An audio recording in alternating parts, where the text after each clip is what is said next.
Olá, somos alunos do Bacharelado de Administração da Univesp e hoje apresentamos o nosso trabalho de conclusão de curso.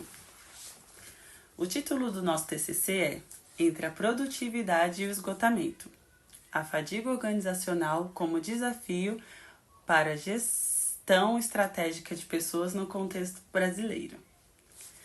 Este trabalho foi desenvolvido por 7 integrantes, eu, Dayana Santos, Damares Clemes, José Ricardo Barbosa, Maiara Pereira, Marina Garcia, Paulo Brandão e Yasmin Melo, sob a orientação do professor Mário Augusto Pedroso Carneiro. Nos próximos minutos, vamos mostrar por que o esgotamento profissional deixou de ser um problema individual para se tornar um dos maiores riscos financeiros e estratégicos das empresas brasileiras, e o que a gestão de pessoas pode fazer de concreto para mudar esse cenário. Para facilitar a navegação, nossa apresentação está organizada em 7 blocos. Vamos começar contextualizando o problema. Depois, apresentaremos a base teórica que sustenta o trabalho. Na sequência, trazemos os dados reais do cenário brasileiro, discutimos o impacto de esgotamento na inovação e mostramos como a gestão estratégica de pessoas pode agir. O bloco seguinte apresenta o Design Thinking como metodologia prática de intervenção e encerramos com nossas conclusões e recomendações. Vamos lá? Meu nome é Paulo Brandão e eu irei falar sobre o contexto e o problema. Antes de qualquer teoria, olhem para esses 3 números. Hoje, 30% dos profissionais brasileiros economicamente ativos sofrem em variados graus os sintomas da síndrome de burnout. Segundo o ISMA-BR, a Associação Internacional de Gerenciamento do Estresse no Brasil, mais de 400 de aumento nos benefícios concedidos por esgotamento ocupacional em apenas 4 anos, de acordo com o Ministério de Previdência Social. E em 2025, o Brasil registrou mais de 534 mil afastamentos motivados por transtornos psiquiátricos, depressão, ansiedade e exaustão profissional. Segundo o INSS, esses números revelam um paradoxo crítico do ambiente corporativo e contemporâneo. As organizações do século XXI exigem de seus colaboradores criatividade, inovação constante, engajamento e agilidade. Mas as condições reais de trabalho, sobrecargas de tarefas, jornadas intermináveis, hiperconectividade e metas muitas vezes intangíveis destroem exatamente os recursos cognitivos e emocionais necessários para que essa inovação aconteça. Em outras palavras, o esgotamento não é um custo colateral do sucesso corporativo. Ele é o seu principal sabotador silencioso.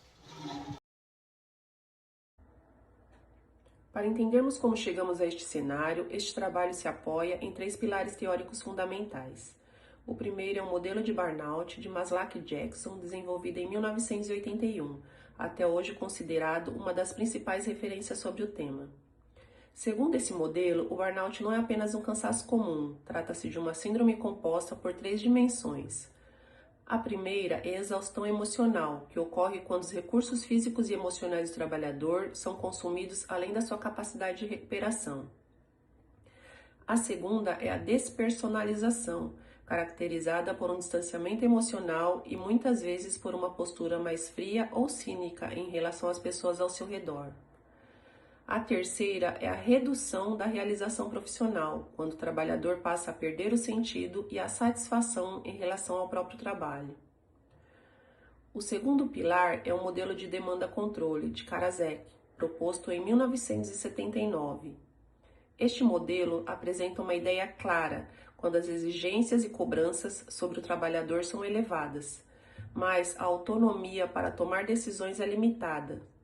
Cria-se um ambiente favorável ao estresse intenso e à fadiga crônica.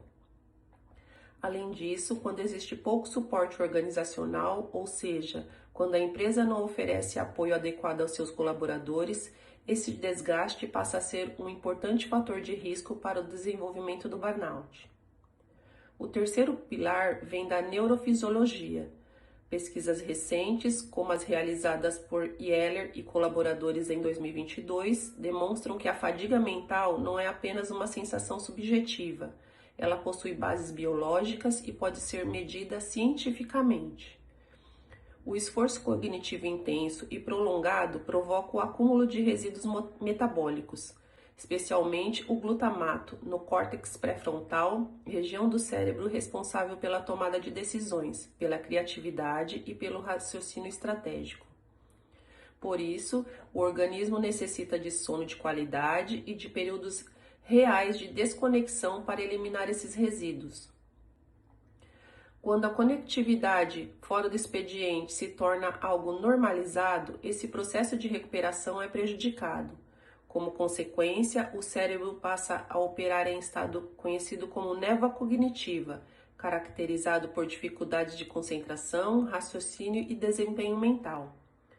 Estes três pilares teóricos ajudam a compreender como as condições de trabalho contemporâneas podem contribuir para o desenvolvimento do burnout e para o comprometimento da saúde mental dos trabalhadores. E agora, o Paulo Brandão irá apresentar Panorama Brasileiro. E agora, eu irei falar sobre o panorama brasileiro. Esses dados teóricos ganham ainda mais peso quando olhamos para o cenário econômico real do Brasil. O abstentismo, ou seja, as ausências ao trabalho motivada por questões de saúde. Isso custa aproximadamente 230 bilhões por ano à economia nacional, segundo o Fiesp. Os processos trabalhistas relacionados ao burnout geram um passivo estimado em 3,75 bilhões, com um crescimento de 14,5% só nos primeiros meses de 2025. E os benefícios pagos pelo INSS por transtornos mentais representam um roubo de cerca de 3 bilhões nos cofres públicos. Mas há um dado ainda mais preocupante que não aparece nessas estatísticas diretas: o presenteísmo. O presenteísmo é quando o colaborador está presente fisicamente, ou em frente à tela, mas ele opera com capacidade cognitiva reduzida por conta da exaustão. Ele não falta, mas ele também não produz, e esse custo invisível pode ser até 3 vezes maior do que o abstentismo, segundo a Organização Mundial da Saúde. Globalmente, a OMS estima a perda de 12 bilhões de dias úteis por ano, somado a faltas e afastamento, e um prejuízo de $1 trilhão em produtividade não realizada. E mais recentemente, o cenário regulatório também mudou. A NR1 foi reformulada e passou a exigir das empresas o mapeamento e a gestão de riscos psicossociais no ambiente de trabalho. Isso significa que ignorar a saúde mental dos colaboradores não é apenas um erro ético, é uma infração legal passível de fiscalização e multa. Até aqui, falamos dos custos humanos e financeiros do esgotamento. Mas há um terceiro impacto, menos visível e igualmente devastador. O esgotamento mata a inovação. Olhem para esse fluxo. A fadiga crônica gera névoa cognitiva. A névoa cognitiva leva ao cinismo e à despersonalização. E o resultado final é o colapso da capacidade criativa das equipes. Pesquisadores como Matos e colaboradores demonstram que a dimensão da redução da realização pessoal inerente ao burnout elimina a motivação intrínseca do trabalhador. Quem perdeu o sentido do próprio trabalho não busca melhorias, não questiona processos, não arrisca ideias novas. Além disso, a despersonalização destrói a segurança psicológica, conceito de M. Edmondson, que é o ambiente de confiança necessário para que as equipes testem hipóteses, cometam erros sem punição e colaborem genuinamente. Sem segurança psicológica, não há inovação. A conclusão é direta. Empresas não conseguem esgotar cognitivamente seus profissionais e, ao mesmo tempo, sustentar a vantagem competitiva que exigem deles. Agora, nossa colega Mayara Pereira vai falar sobre gestão estratégica de pessoas. Nesse cenário, o que muda um papel de gestão de pessoa? Segundo Chabernato, a área de recursos humanos precisa transcender sua visão administrativa e atuar como um papel estratégico, atuando como um tecedor conector entre os objetivos do negócio e as necessidades reais dos colaboradores. Nossa pesquisa aponta 3 grandes frentes de atuação complementares: A primeira é a migração dos estressadores, auditar a visibilidade real da meta, redesenhar fluxos que geram trabalho e combater o microgerenciamento e garantir o direito à desconexão digital após o expediente. A segunda é formato das variantes protetoras. Dar autonomia real ao colaborador sobre sua rotina de entrega, garantir suporte material adequado e integrar a saúde mental das diretrizes do ESG, ambiente social e de governança da empresa. A terceira frente é transformar a liderança em arquitetura social. Gestores precisam ser capacitados para ouvir com empatia, reconhecer sinais de estresse crônico e não penalizar a vulnerabilidade. E isso não é apenas ética. A OMS demonstra que cada $1 investido em saúde mental no trabalho gera em torno de $4 em saúde e proatividade. Mas como tornar tudo isso concreto no dia a dia das empresas? É aqui que entra o Design Thinking, metodologia desenvolvida pelo Instituto de Design de Stanford e popularizada por Tim Brown, aplicado não ao desenvolvimento de produtos, mas à saúde organizacional. A metodologia propõe 5 fases. Na fase 1, empatia, a equipe de RH sai da sala de reunião e vai até onde o trabalho acontece. Realiza a observação etnográfica, mapeia a jornada real dos colaboradores com ferramentas como o Blueprint de Serviços e aplica instrumentos científicos validados, como o Maslach Burnout Inventory, para mensurar com precisão os níveis de risco. O resultado é a construção de personas organizacionais, por exemplo, a analista sênior apoiar em reuniões, que geram empatia genuína nos comitês diretivos. Na fase 2, definição, os dados da imersão são processados para identificar a verdadeira raiz do problema, não o sintoma. O lamento passivo é transformado em desafio ativo e acionável. Na fase 3, ideação, equipes multidisciplinares, psicólogos, analistas, diretores, geram juntos o maior número possível de soluções. Uma matriz de impacto versus viabilidade filtra as melhores ideias. Na fase 4, prototipação, a solução escolhida é testada em escala piloto, por exemplo, um único departamento por 30 a 45 dias. Esse é o princípio do fail fast, errar rápido e barato antes de escalar. E na fase 5, teste e iteração, os resultados são medidos, o feedback dos colaboradores é coletado e a intervenção é aprimorada antes de qualquer expansão. Eu sou Yasmin Mello e irei falar sobre os casos empíricos. Essa metodologia não é teórica, ela já foi aplicada e validada em diferentes contextos no Brasil. No setor da saúde, a dissertação de Araújo, de 2021, documentou o desenvolvimento do aplicativo Mais Terapias para equipes do SUS. A imersão etnográfica revelou que boa parte do esgotamento das equipes multidisciplinares vinham da burocracia excessiva nos registros clínicos e não do esforço assistencial em si. O redesenho centrado na jornada real dos profissionais reduziu a sobrecarga cognitiva. No setor educacional, pesquisas documentadas pela National Academy of Medicine mostraram que o distanciamento emocional dos professores não vinha da sala de aula, mas da ausência de suporte institucional. Soluções simples como termômetros e semáforos emocionais diários, integrados a fluxos de encaminhamento terapêuticos, elevaram os índices de confiança e pertencimento.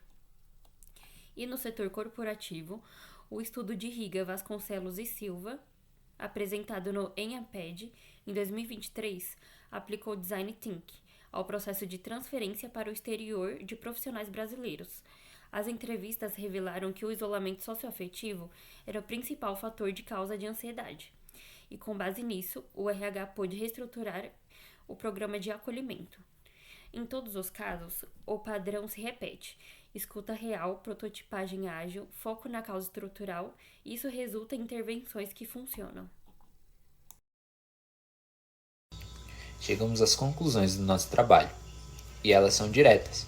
Primeiro, manter modelos de gestão marcados pela precarização e pela pressão irrestrita tornou-se inevitável, não apenas do ponto de vista ético, mas operacional e econômico. Os dados provam. Segundo, é hora de superar a narrativa de que o adoecimento é fraqueza individual. O burnout é um fenômeno estrutural e a resposta precisa ser estrutural.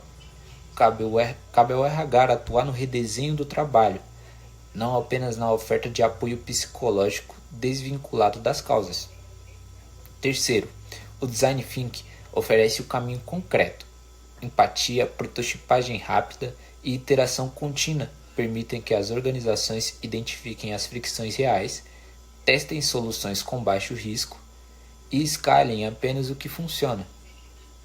Quarto, saúde mental não é custo, é investimento com retorno comprovado. $4 de retorno para cada um investido, segundo a OMS. Empresas que integram o bem-estar biopsicossocial à sua estratégia constroem vantagem competitiva e sustentável. Encerramos com a frase que sintetiza nossa conclusão, tirada do próprio trabalho.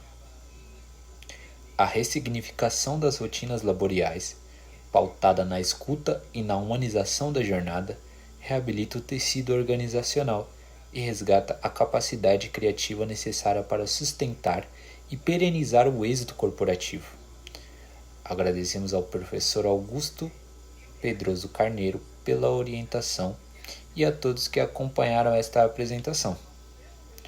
Somos integrantes do Grupo 11, alunos do Bacharelado em Administração da Univesp, turma de 2026. Muito obrigado.